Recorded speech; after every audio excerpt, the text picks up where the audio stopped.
இட்லிக்கு சூப்பர் காம்பினேஷனான கத்திரிக்காய் கடையில் எப்படி செய்கிறதுன்னு பார்க்கலாமா?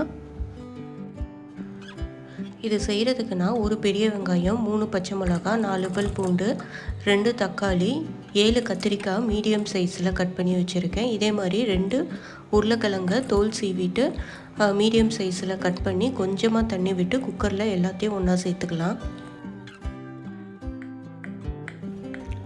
தென் இதில் கொஞ்சமாக மஞ்சத்தூள் சேர்த்துட்டு குக்கரை மூடி வச்சுட்டு ஒரு 4 விசில் விட்டு எடுத்துக்கலாம்.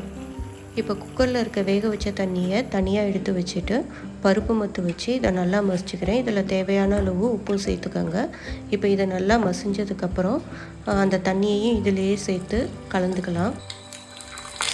இதுக்கு தாளிப்பு ரெடி பண்ணி அதையும் சேர்த்துட்டு எல்லாத்தையும் மொத்தமாக கலந்து ஒரு 10 நிமிஷம் கொதிக்க வச்சு எடுத்துட்டா சூப்பரான கத்திரிக்காய் கடையல் ரெடி.